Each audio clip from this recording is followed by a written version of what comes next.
પ્રકરણ 7 લીનાનો પરિવાર. લીનાના પરિવારનો મેળાપ. લીના તેના પરિવાર સાથે એક ગામમાં રહે છે.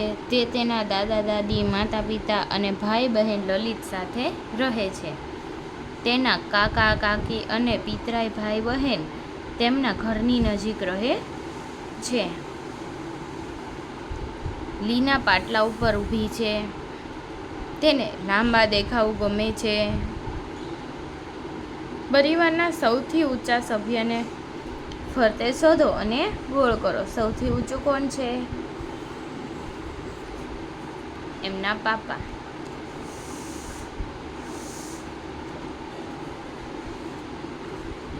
પરિવારના તમામ સભ્યોને મળવા માટે લીનાના પરિવારે આમંત્રણ આપ્યું હતું.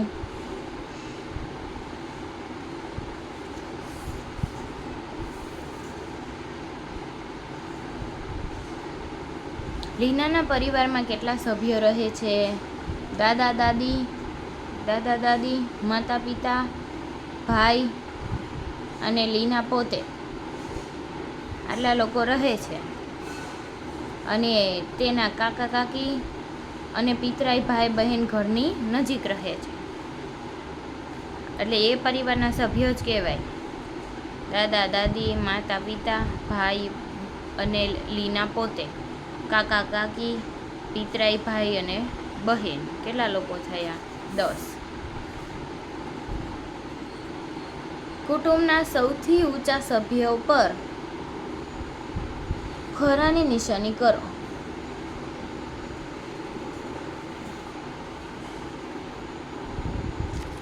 પરિવારના સૌથી નીચા સભ્ય ઉપર ટોપી દોરો.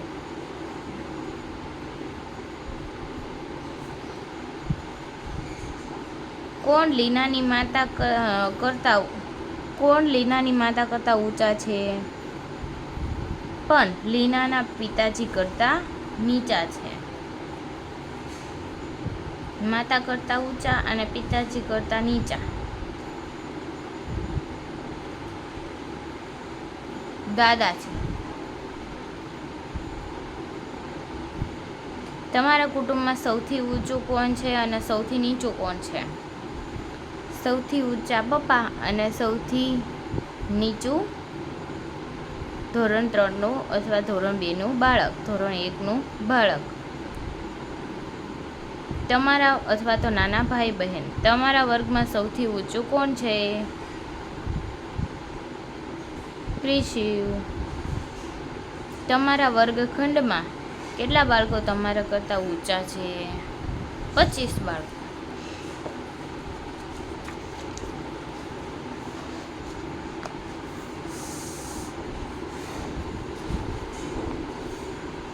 લીના ડુંગરાળ વિસ્તારના ઝૂંપડા આકારના મકાનમાં રહે છે.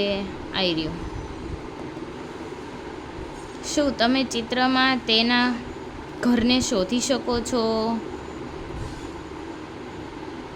ચિત્રને જોઈ સાચા વિકલ્પ પર વર્તુળ કરો. તેનું ઘર દુકાનથી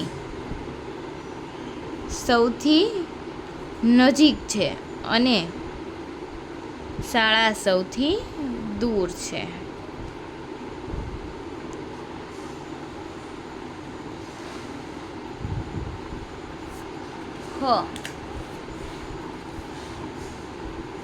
શાળા દુકાનથી સૌથી નજીક છે અને લાલ છતના મકાનની લાલ છતનું મકાન દૂર છે.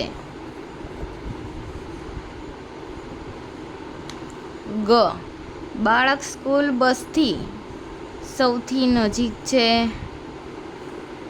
અને શાળા સૌથી દૂર છે. અદ્ભુત હકીકતો. આ સરદાર વલ્લભભાઈ પટેલની પ્રતિમા છે, જેને સ્ટેચ્યુ ઓફ યુનિટી કહેવામાં આવે છે. તે વિશ્વની સૌથી ઊંચી પ્રતિમા છે અને ભારતના ગુજરાત રાજ્યમાં આવેલી છે. ચાલો કરીએ. સૌથી લાંબુ છે તેના ઉપર સાચાની નિશાની કરવાની છે. આ ત્રણેયમાંથી કોનો ચોટલો લાંબો છે? આમનો. હવે જે સૌથી ટૂંકું છે ને એમના ઉપર સાચાની નિશાની કરવાની છે. આ વિન્ડો, આ શર્ટ. ગ, જે સૌથી જાડું છે તેના ઉપર સાચાની નિશાની કરો. જે સૌથી પાતળું છે તેના ઉપર સાચાની નિશાની કરો.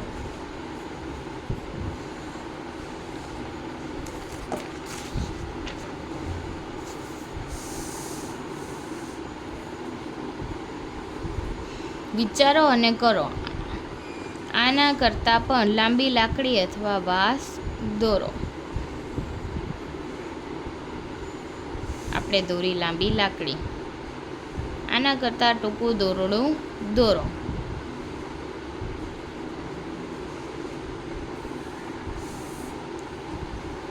દાદી ચિત્રાના સ્વેટરની લંબાઈ હાથની વેધથી ચકાસી રહ્યા છે. જો આપણે નાની વસ્તુઓ માપવા માટે આંગળીઓનો ઉપયોગ પણ કરી શકીએ છીએ.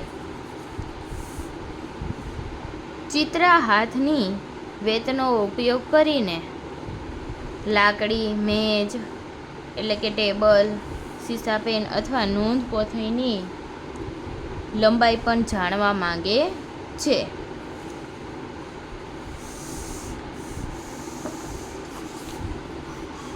ક, મારું મેજ ખાલી જગ્યા વેત લાંબુ છે.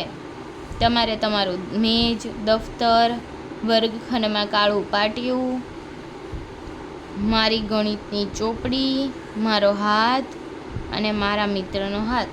વેત એટલે આટલું અંતર માપવાનું તમારા હાથથી અને કહેવાનું કે આટલા વેત છે, આટલા વેત છે.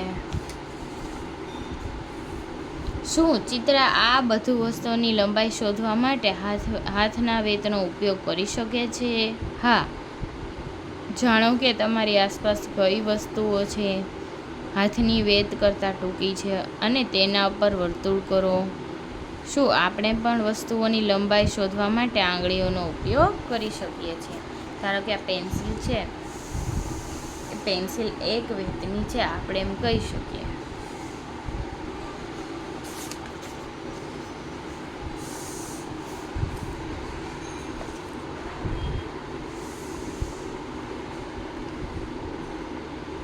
આ વસ્તુઓની લંબાઈ શોધવા માટે તમે હાથની વેત અથવા આંગળીઓ બેમાંથી શું પસંદ કરશો અને શા માટે?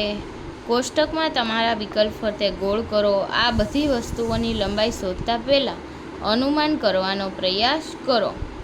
વોટર બેગ, આંગળી, વેત કે આંગળી? આંગળીઓ. ચમચો, આંગળીઓ. સીસા પેન્સિલ, વેત. મારા મિત્રનું નાક, આંગળીઓ. પગ, વેત. ચાવી, આંગળી.